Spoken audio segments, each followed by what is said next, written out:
Bienvenue à Lerm. Je suis ravi de vous retrouver pour une troisième vidéo. Pour ceux qui n'auraient pas suivi nos aventures depuis le départ, je vous rappelle que j'ai acheté Lerm en 2020. C'était une ruine, un monument gothique flamboyant situé en Dordogne dans la commune de Rouffignac-Saint-Cernin-de-Reilhac. Et le projet, c'est de restaurer globalement et entièrement ce château avec bien sûr le concours du ministère de la Culture, d'un architecte en chef et puis de toutes les entreprises spécialisées sans qui tout ça ne serait pas possible. Donc c'est véritablement un travail d'équipe. Moi, je suis un peu le chef d'orchestre de toute cette animation et qui va durer sur la totalité du projet, on va dire 11 ans, on va dire 2 ans d'études et 9 ans de travaux. On en est à la 6e année, encore 2 ans et demi à 3 ans pour terminer. Mais ce que je vous propose, c'est de vous emmener voir un petit peu les évolutions depuis la dernière vidéo et notamment tous les travaux qui ont été entamés depuis 1 an et demi sur la dernière tour qui vient d'être couverte. Et vous allez découvrir ça en exclusivité sur ce château et vous verrez, c'est impressionnant. Parce que nous, on a des artisans en France qui font des choses encore qui sont insoupçonnées. Allez, je vous emmène. Alors, nous voici dans la salle des gardes. Depuis la dernière fois, les 2 dernières fois, pas d'évolution majeure, hormis le fait qu'on a déjà positionné un peu de mobilier. Alors, ce mobilier, il est là de façon, je dirais, provisoire. Il n'est pas forcément définitivement installé ici, mais c'est important pour nos visiteurs déjà de connaître et de donner une vie. On a déjà des chenets avec cette cheminée qui fonctionne quand nous accueillons nos visiteurs, une petite table pour pouvoir les recevoir et pour qu'ils puissent s'asseoir, et puis une couronne de lumière qu'on a ici. Là, on a déjà 2 bougies qui sont allumées, qui est vraiment un très très bel objet récupéré avec un antiquaire avec qui je travaille régulièrement. Un petit fauteuil en fait du 17e, mais qui n'est pas périgourdin, qui est portugais, et puis un meuble sur lequel nous avons un peu de travail de restauration.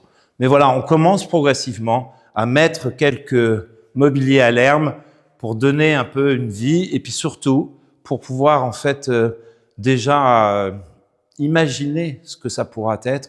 L'idée, c'est de ne pas mettre beaucoup de choses, mais de mettre plutôt des belles choses, de beaux objets. Et vous verrez que je vous réserve des surprises, notamment en termes de tapisserie. On a récupéré des tapisseries en fait du 15e, fin 15e, début 16e qui sont somptueuses. Et vous aurez certainement l'occasion de les découvrir dans une prochaine vidéo. Je peux vous emmener dans une pièce que vous avez découverte, mais des nouveautés, puisqu'en fait on a posé une porte, on a posé une fenêtre dans cette prison. Donc on va découvrir ça ensemble, même s'il y a des petites évolutions à faire, parce que voilà, tout ne me plaît pas forcément, mais c'est pas très très grave, on doit pouvoir corriger ces petites choses. Je pense que ce panneau et cette porte en fait était déjà en place lors de la dernière vidéo.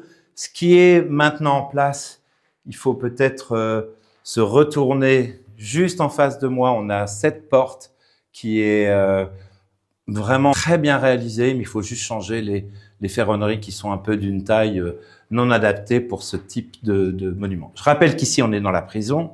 En dessous, on a un cachot et que le petit passage qu'on a pris en se baissant, en fait, est un passage ouvert à la fin du XVIIe quand le cachot n'est plus utilisé par les seigneurs de Lerm, puisqu'à partir de 1650, Lerm n'est plus habité de façon noble. On a repositionné récemment, juste ici, une petite fenêtre pour fermer cette prison. Il y avait une fenêtre à l'époque. Il y a exactement la même chose en dessous, dans le cachot, mais pour l'instant, on n'a pas décidé de remettre une huisserie. On va laisser les choses telles quelles. Allez, je vous emmène voir l'évolution dans d'autres pièces.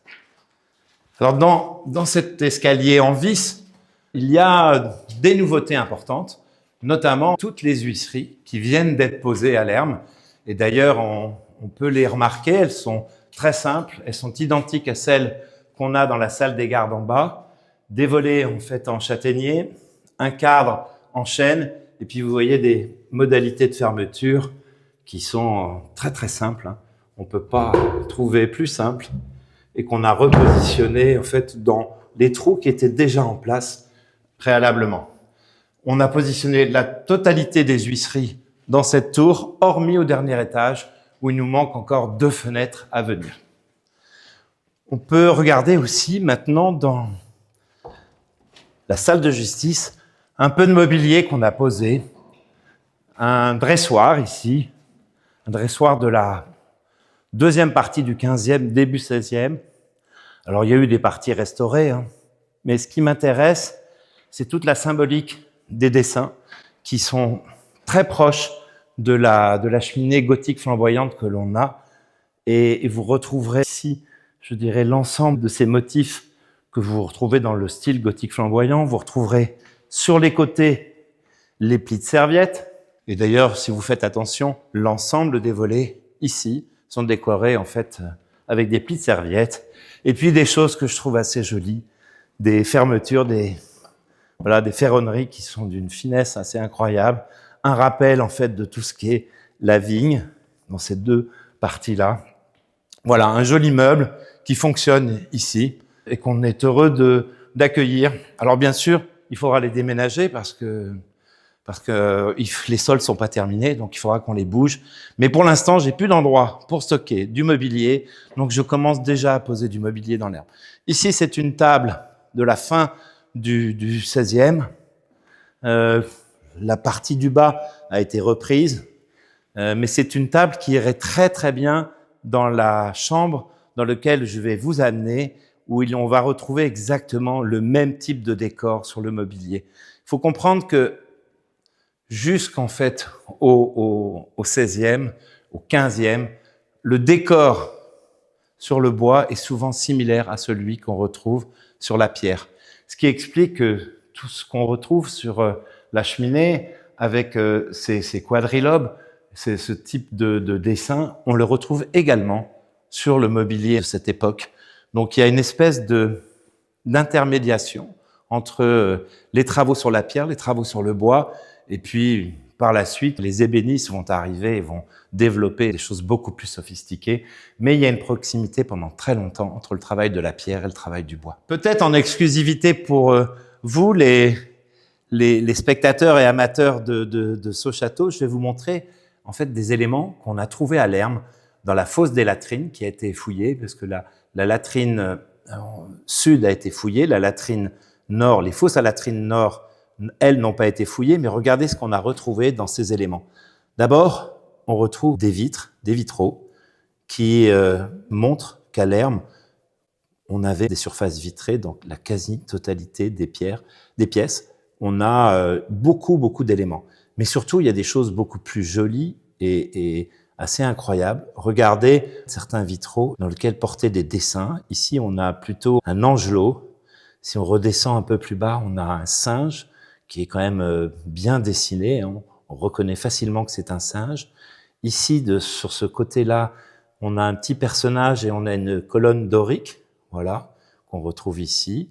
Et puis, on retrouve en fait une chose intéressante, c'est que dans les armoiries des Calvimont, voici les couleurs d'origine. Il y avait du noir, mais il y avait ce bleu, voilà, très très marqué, et ce rouge aussi, en fait, très symbolique. Et puis, là, je laisse votre imagination faire le reste. On voit en fait des dessins de personnages qu'on a peut-être un peu de mal à comprendre. Vous voyez, il y a même des couleurs jaunes assez incroyables, assez chaudes. Et puis là, vous voyez, ces feuilles, c'est peut-être des feuilles d'acanthe qui sont peintes de couleur jaune. Donc là, il y a quand même vraiment des matériaux qui proviennent de ce château et qui nous établissent que l'ensemble des pièces ici étaient vitrées.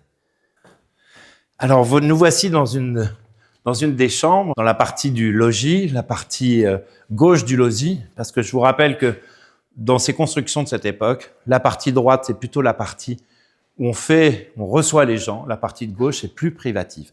Nous sommes ici dans une chambre qu'on a commencé à équiper. Alors, on ne sait pas si on va laisser les choses dans cet état-là. En fait, ce qui s'est passé, c'est que j'avais beaucoup de meubles qui étaient démontés, qui étaient dans un endroit mal stocké, et à un moment donné, il a fallu les repositionner dans le château. On a remonté ce lit, qui est un lit fin 16e, début 17e, avec beaucoup de décors, avec des choses, bien sûr, qui ont été refaites, retravaillées selon les époques, mais qui est assez proche si on fait attention, de la table qu'on a vue au rez-de-chaussée, enfin, à l'étage en dessous. Si vous retrouvez ces espèces de, je dirais, de petits piliers ici qui supportent le lit, vous retrouvez des cannelures ici, un peu avec des dessins un peu doriques. Et puis, vous retrouvez sur le fond une espèce de travail marbré sur le bois, ici, avec beaucoup de décors en fond. Ici, en fait, une tête de mi-homme, mi-bouc, mi-lion, tête assez incroyable. Et puis, de la symbolique liée, en fait, aux vignes. On peut retrouver ici, avec deux têtes ici d'animaux. Il faudrait savoir ce que c'est exactement. Mais voilà, c'est un lit qu'on a récupéré dans un château qui est avoisinant. Et on l'avait démonté, on l'a remonté. Vous voyez, il y a toujours des personnages avec des têtes un peu particulières, des oreilles qui sont assez incroyables. Mais voilà, j'aime bien ce lit. Il va falloir bien sûr lui changer l'ensemble de ses tissus qui sont fatigués et puis qui ont besoin de reprendre un peu de corps et de vie. On a la chance d'avoir ici le ciel de lit de ce lit, qu'on repositionnera peut-être. Le ciel de lit, en fait, ça se mettait là-dessus. Quand on était couché, on avait cette vue-là. Et c'est, a priori, un ciel de lit qui provient de la famille des Visconti. Voilà, écoutez, on verra. Une petite armoire périgourdine, qui est 17e ou 18e. On a fait ce type d'ouvrage pendant longtemps. Une forme Louis XIII, hein, c'est ce type de panneau, mais c'est assez classique. Voilà, elle est très simple, mais je l'aime bien, puis c'est un meuble du coin. Une petite table qui vient plutôt du Portugal, du 17e. Ce que j'aime bien ici, c'est la largeur de la planche de noyer qu'ils ont utilisée. Voilà, je trouve que c'est assez incroyable. Alors, bien sûr, elle a été abîmée par, en fait, certainement des gouttières, de l'eau qui est tombée, mais qui a été grattée. Mais voilà, je trouve que ça fonctionne. Il n'est pas sûr que cette table reste ici, mais c'était déjà pour présenter à nos visiteurs, quand on n'ouvre que 2 fois par an, ce que pouvait être une pièce meublée, sachant que vraisemblablement l'organisation de la chambre à l'époque ne fonctionnait pas comme ça. C'est-à-dire que le lit, il était vraisemblablement pas posé là. Là, il a été posé ici de façon simplifiée, mais à terme, on ne sera pas dans cette organisation. On va pouvoir peut-être aller dans les charpentes, puisqu'en fait, certains d'entre vous ont déjà vu la magnifique charpente qui a été reposée à l'herbe. Mais j'ai une petite nouveauté pour vous. J'ai en fait à vous montrer la charpente de la tour nord. Et de cette charpente, je vais pouvoir surtout vous montrer tous les travaux qu'on est en train de faire sur cette tour sud, qui est la dernière tour en fait à couvrir à l'herbe. Et je dois dire, 6 ans après, on aura réussi à avoir le clos et le couvert. Et ça, c'est quand même assez incroyable. J'aurais pas parié ça au début. Et c'est vrai que la transformation est formidable. Alors, peut-être qu'avant d'entrer dans les combles et de vous montrer cette charpente, ou de la remontrer, un petit stop sur cette voûte qui est magnifique, hein, qui est ce qu'on appelle un palmier de pierre et qui présente plusieurs symboles. On a les armoiries des Calvimont avec les 2 lions de Tours. Alors, il n'y a plus qu'un seul lion, l'autre a été cassé, mais on ne le refera pas, on le laissera en état. Juste en face de moi, une croix de Malte, ici, qui est positionnée. On a un symbole classique chrétien qu'on retrouve, qui veut dire Jésus, sauveur du monde, qui sont des lettres latines entrelacées. Et puis, on a surtout cette symbolique du gothique flamboyant avec toutes ces interstices de pierre qui ondulent. Il faut savoir que le gothique flamboyant, c'est le symbole de l'élévation vers le ciel, vers Dieu. Donc, c'est aussi pour ça que ces édifices étaient aussi très élancés. Et le décor de ces édifices était très élancé. On a des pinacles, on a des flèches, on a beaucoup de choses en fait qui montent vers le ciel. Et dans cette symbolique-là, effectivement, les liaisons de pierre ici ondulent pour en fait représenter la flamme. Alors nous voici dans les combles où vous découvrez cette charpente, où vous redécouvrez cette charpente. C'est une charpente 21e siècle. Donc c'est assez extraordinaire qu'on sache encore rebâtir ce type de charpente. On a quand même en France des artisans formidables. bien sûr qui sont encouragés grâce au type de projet que je fais, mais aussi grâce à toute la politique du ministère de la Culture sur le soutien en fait aux monuments classés, aux monuments inscrits. Cette charpente, elle est entièrement en chêne, elle est entièrement chevillée avec tenon et mortaise, il n'y a pas de partie métallique. Les seules parties métalliques que vous trouverez, elles sont ici, elles supportent les fermes ici par sécurité. Voilà. Mais quand on a restitué cette charpente, puisqu'elle est neuve, on avait quasiment tous les indices pour pouvoir savoir comment cette charpente était organisée. On avait le rythme des fermes qui était indiqué par les orifices que nous avions sur le mur. Quand on regarde cette vieille photo, on avait tout à fait les emplacements de poutres tels que c'était à l'époque. Et qu'est-ce qu'on a fait? On a repositionné la poutre exactement au même endroit.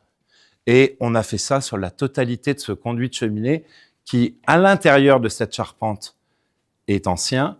La partie externe est neuve, mais voilà, tout a été réorganisé comme ça.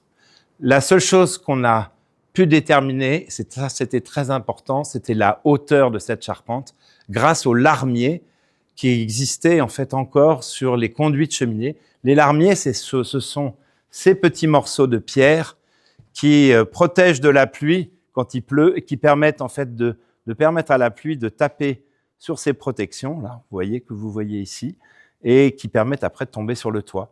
Et la hauteur de ces larmiers nous était donnée par une pierre ou deux, et ça nous a permis de déduire la hauteur générale de la charpente, et donc bien sûr, avec les murs, de la pente que l'on avait, puisque vous avez vu, quand on regarde les images de drone, hein, on est vraiment sur des pentes qui sont très très fortes. Et puis, dites-vous une chose ici, c'est que cette charpente, elle est posée. Elle tient par son poids. Il y a en fait des sablières, ce sont ces grandes poutres en bois qui sont le long des murs, qui supportent la totalité en fait de cette charpente. Et c'est vrai que c'est un ouvrage assez incroyable. On s'est inspiré d'un château, le château au fait de la chapelle Fauché pour une partie, mais surtout le château de Puy-Guilhem, sur lequel en fait on a repris beaucoup d'éléments, notamment les poinçons. Hein. Les poinçons, c'est ces espèces de petites décors qu'on retrouve à l'intersection de chaque poutre du premier étage de cette charpente. Donc voilà, c'est un ouvrage récent, mais c'est un ouvrage incroyable. Il fait vraiment son effet quand les visiteurs viennent ici, c'est un effet waouh. Mais le plus bel effet waouh, pour moi, il n'est pas là, il est en fait dans la tour, et je vais vous montrer en fait ce que c'est qu'une charpente de tour avec des enrayures, ce qui est encore beaucoup plus complexe que cette charpente qui est déjà magnifique. Alors peut-être, avant de vous montrer en réalité cette charpente, on peut regarder ces quelques photos pour comprendre comment cette charpente est organisée. Une charpente en fait de tour, c'est une succession d'enrayures. D'enrayures, c'est ces espèces de grands cercles de bois qui rétrécissent plus on monte, hein, puisque la tour est très pointue à son sommet. Et dans une tour, généralement, en fait, à l'herbe, on a 4 enrayures, une très grande en fait sur la base de la tour, et puis en fait on en a 3 autres avec une petite qui termine en fait la tour. Et entre toutes ces enrayures, il y a cette forêt de poutres qui est positionnée. C'est vraiment une architecture très complexe, qui est beaucoup plus complexe, à mon sens, que celle en fait de la charpente du corps de logis. Et peut-être que le mieux, c'est qu'on vous montre en vrai, parce que là, les photos, c'est bien, mais allez, je vous emmène dans la tour, et puis vous aurez une petite vision sur les travaux qu'on est en train de réaliser sur la dernière tour, et vous aurez déjà un premier aperçu avant que je vous y emmène. Alors, nous voici dans la charpente de cette tour nord, et on a parlé d'enrayure, hein, une première enrayure. Vous voyez la taille de l'enrayure qui est juste au-dessus de ma tête. Et puis, on en a une seconde un peu plus petite, une troisième et une quatrième que vous ne verrez pas parce qu'elle est dans une partie sombre. Mais regardez l'organisation, je dirais, de cette charpente. c'est vraiment un Lego. C'est assez incroyable en termes de conception. Et même si c'est un ouvrage du 21e, voilà, il faut quand même reconnaître le travail des artisans et la qualité, en fait, de ces artisans qui savent encore faire ce type d'ouvrage. On va aller dans le chemin de ronde, qui fait bien sûr tout le tour de la tour. Donc ça, c'est plutôt agréable. Je vais vous ouvrir un petit volet. Ces petits volets là que vous voyez en bois, on a l'impression d'être dans un bateau de pirate, hein. Ça s'appelle en fait des mantelets. Et ces mantelets, ben voilà, en fait, on les soulève et puis on positionne souvent en fait une baguette en bois pour les tenir ouverts, pour pouvoir aérer. Puis là, vous voyez ben, une très belle vue sur la ferme de Lermes, sur la forêt Barade. Et c'est vrai que le cadre bucolique de Lermes est remarquable. J'insiste d'ailleurs pour rappeler à tous nos auditeurs qu'il y a un projet d'agrivoltaïsme à proximité de Lermes, qui n'est pas encore décidé, qui n'est pas encore validé, mais qui porte sur plus de 110 hectares et qui véritablement abîmerait le paysage, abîmerait la forêt Barade, et puis surtout, je dirais, crée des risques complémentaires d'incendie, des problématiques sur la faune, la flore. Et puis bon, je dirais nous, on travaille plutôt sur la beauté, sur quelque chose qui demain sera visité par de nombreux touristes, par de nombreux visiteurs passionnés en fait de châteaux. Je pense qu'il y a des endroits un peu plus adaptés pour repositionner ce type en fait d'installation. 110 hectares, pour vous donner à peu près l'importance, c'est 130 terrains de football. C'est gigantesque ce qui est prévu. Alors écoutez, tout ça est dans les mains de l'opérateur, du loueur du terrain et puis de la préfecture, parce qu'au final, c'est la préfecture qui donne l'autorisation. Mais sur place, il y a quand même une opposition forte à ce projet. Les mairies sont contre, la communauté de communes de la Vallée de l'Homme est contre ce projet. Et puis, on a beaucoup d'associations, notamment l'association de la protection de la forêt Barade qui est contre. On a organisé une marche, on pensait récupérer, je sais pas, 50 à 80 personnes. On a eu presque 450 personnes qui sont venues témoigner en fait le soutien à l'association de sauvegarde de la forêt Barade. Donc voilà, ça me permet de faire une petite aparté sur ce projet parce que c'était aussi un des critères quand j'ai choisi Lermes, c'est de retrouver en fait un cadre qui soit en fait adapté en fait au château. Et c'est vrai que si on installait ces panneaux, ça serait catastrophique. Voilà, en termes aussi bien d'esthétique qu'en termes écologiques, ou en termes de protection de certaines espèces, etc.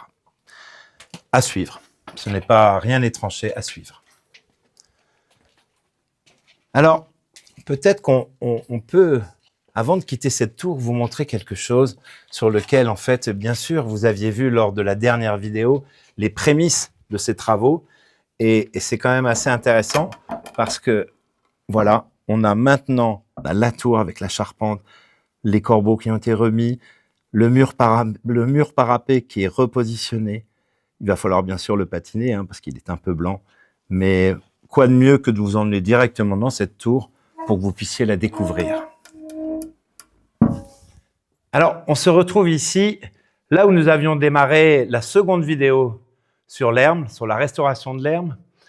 Et il y a le changement qu'il y a eu, c'est que vous voyez que désormais, nous avons en fait des poutres dans cette tour. Cette tour qui a toujours une particularité, la tour est ronde, mais à l'intérieur, elle est carrée.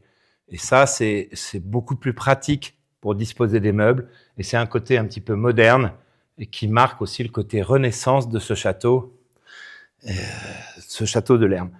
Dans cet endroit, il y a une petite chose que j'adore, ce sont en fait tous les restes de décors qu'on a sur les murs.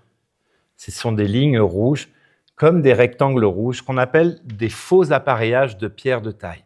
Vous aviez ce type de décor dans la salle basse ou dans la salle des gardes en bas, sur un fond gris avec des lignes blanches. Ici, on est sur un fond blanc avec des lignes rouges. Et je dois dire qu'on est en échange avec le ministère de la Culture pour savoir comment on va restaurer cette pièce, parce qu'il y a beaucoup de restes. Maintenant, est-ce que ces restes, on va pouvoir les sauver? Rien n'est moins sûr. J'ai donc une décoratrice et surtout une personne en fait qui spécialisé dans la restauration de ce type de décor et qui va bientôt venir à Lerm pour faire une analyse. Et j'aimerais beaucoup qu'on puisse, en fait, sur cette pièce, restituer la totalité des décors avec ces lignes rouges, parce que c'est ce qu'il y avait à l'époque. Et c'est vrai que pour le visiteur qui viendra, en fait, demain, prendre connaissance un peu de tout ce chantier, prendre un peu le pouls de tout ce qui a été effectué, je pense que ça serait véritablement un plus et très intéressant en fait pour tout le monde. Donc on attend un peu l'état sanitaire avant de se prononcer. Ce que je vous recommande, c'est de lever la tête. Si vous levez la tête, ben vous voyez que vous avez la base de la charpente de cette tour sud, de cette deuxième charpente de tour, avec cette grosse enrayure, cette première enrayure très importante qui démarre à chaque fois, en fait, les charpentes des tours. Vous l'avez vu tout à l'heure dans la tour nord. Et puis, quand on va pouvoir monter un peu dans les étages, on vous montrera un peu toute l'organisation, en fait, des poutres qui rejoignent ces enrayures. On a dû, bien sûr, positionner les poutres des planchers à venir, parce que sinon, quand on a positionné la charpente, eh bien, cela n'est plus possible. Donc, on est prêt, dès qu'on aura couvert cette tour, on est prêt à attaquer les planchers, et puis après, les enduits, et puis après, les portes, les fenêtres. Voilà, on recommence. Mais c'est la dernière tour qu'on engage, et je dois dire que c'est pour moi beaucoup d'émotion, parce que c'était un chantier c'était pas évident en fait d'aller jusqu'au bout de ce chantier titanesque.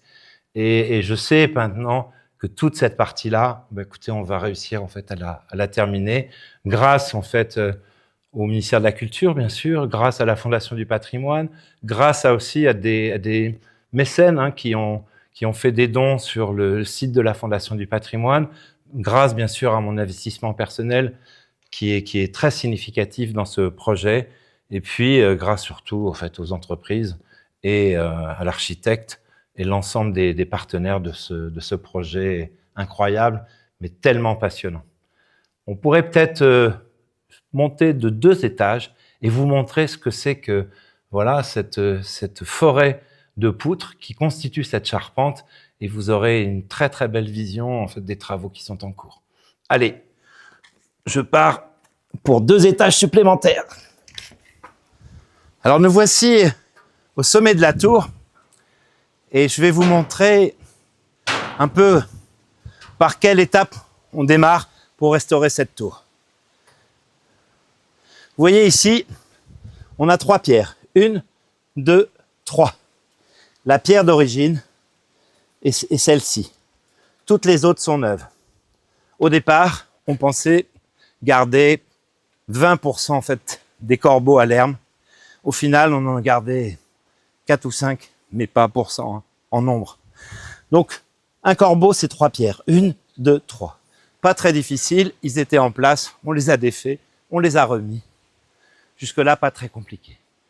Au-dessus de ce corbeau, on a ce qu'on appelle un mur parapet, avec une pierre, qui est toujours une pierre qui fait en fait une espèce de cœur, avec ce type de décor qu'on retrouve dans beaucoup de châteaux périgourdins. C'est très très classique. Et puis on a ce mur parapet qui, avec le mur de refend du château, va former le chemin de ronde où vous avez circulé tout à l'heure avec moi dans la tour nord. Donc ce mur parapet, il fait à peu près 2 mètres, entre 2 mètres et 2 mètres 50. C'est un gros boulot de taille de pierre, gros travail de pose, et puis il est perforé, ce mur parapet, par plusieurs petites lucarnes où en fait on va positionner des mantelets, ce que vous avez vu tout à l'heure dans l'autre tour quand j'ai poussé ces petits volets en bois. Donc cette tour était prête à recevoir la charpente, donc on peut peut-être monter d'un étage et aller voir ce que donne en fait par le dessus cette magnifique charpente de chêne posée sur cette tour sud très bien restaurée par les Compagnons réunis. Allez, on y va. Donc nous voici sur la charpente de la tour sud qui n'est pas encore totalement terminée, hein. Les enrayures sont posées, il y en a 4. Vous verrez bien ça tout à l'heure dans les images en fait qu'on va vous proposer. Elle est entièrement en chêne, elle est principalement chevillée. Il y a quelques parties métalliques que l'on retrouve notamment, je dirais, des boulonnages dans certains niveaux par sécurité. Si on fait attention, si vous regardez chacun des bois est numéroté et gravé. Alors, c'est pas simple à relever, mais par exemple, en fait, si on prend ce bois-là, eh bien, en fait, on voit en fait un sigle, et ces sigles, ils existent en fait depuis à peu près le 14e dans le travail de charpentier, et ces sigles permettent aux charpentiers de se repérer sur les morceaux de bois qu'ils ont taillés quand ils vont remonter la pièce. Ça leur donne exactement en fait quelle numérotation, quel côté il faut utiliser, et c'est vrai que c'est assez incroyable parce que c'est une forêt en fait de poutres, hein. C'est une structure dingue, hein. Et bien sûr c'est du chêne et d'une très très belle qualité. Alors le chêne à l'herbe, il provient en fait de forêts éco-certifiées qui proviennent principalement du Limousin et des forêts de l'Est de la France. Mais voilà, il reste encore quelques travaux, mais si vous jetez un œil tout en haut, les charpentiers, ils ont laissé un petit bouquet. Je ne sais pas si vous le voyez, voilà. Ce petit bouquet, eh bien écoutez, c'est pour porter chance au monument, porter chance à cette charpente. Et ça, c'est une tradition dans ces métiers. Et c'est assez incroyable qu'elle perdure. Et nous avons à chaque fois un petit signe pour protéger l'ouvrage qui vient de se terminer. Alors c'est vrai que cet état, il est juste intermédiaire. On va bientôt la voliger, cette charpente. Mais ça nous permet de faire des photos qui sont incroyables. Si par exemple, en fait, vous venez exactement de l'endroit où je suis, vous avez une perspective sur la totalité de la toiture du logis. Et puis derrière, vous avez la pointe de la tour d'escalier, cette tour à plusieurs côtés. Donc c'est vrai que c'est un moment particulier qui va pas durer, mais qui, moi, me plaît beaucoup. Et je suis content d'ailleurs qu'il ne l'ait pas couvert avec des bâches. Après, le temps est plutôt favorable jusqu'à présent. Écoutez, ben voilà pour cette belle charpente. Et puis, je vous laisse rêver, comme moi je rêve sur ce type d'ouvrage, parce que c'est tout bonnement, en fait, merveilleux de pouvoir encore faire ça à notre époque. Je rappelle qu'à Lermes, par rapport à un chantier comme Notre-Dame, Lermes, c'est 350 mètres cubes de bois utilisés pour les charpentes, les planchers, les poutres. C'est à peu près 15% du chantier de Notre-Dame. Donc c'est un chantier privé, mais c'est un chantier privé très important à l'échelle du département et puis bien sûr de la région de Nouvelle-Aquitaine. Cette tour, on le rappelle, il faut toujours le souligner, on a eu le prix emblématique de la mission Berne en 2024 qui nous aide à réaliser ces travaux et puis surtout qui est pour moi une forme de reconnaissance du projet que je porte, du travail effectué par les entreprises. Et je dois dire que ça, c'est important. Et je peux vous dire, quand on a su que l'Herme avait l'emblématique, eh bien, chez les entreprises, chez les patrons, chez les compagnons qui travaillent en fait à l'Herme, c'était vraiment une explosion de joie, beaucoup de ferveur quand on a reçu ce prix. Et voilà à quoi on utilise une partie de ces fonds, hein, puisque effectivement, ces fonds, ils sont investis ici, ils sont aussi en cofinancement avec mes apports et le financement de la DRAC, mais voilà, on utilise véritablement comme il se doit les fonds qu'on nous confie et dont on a la responsabilité parce que le but c'est de restaurer ce château et de le transmettre aux générations suivantes. Voilà, cette émission est maintenant terminée. Bientôt, j'espère que ce château reviendra nous voir parce que en 2026 et 27, on va continuer à avancer dans la restauration de l'Herme. Bien sûr, à un moment, on va meubler et décorer ce château. Donc, il reste beaucoup de choses encore à découvrir. Et peut-être que pour vous quitter, je vais vous montrer une image, moi, qui me plaît beaucoup à l'Herme. C'est la qualité de la couverture faite par les compagnons qui sont animés par Monsieur Leblois sur la couverture en ardoise de la tour nord. Regardez cette beauté.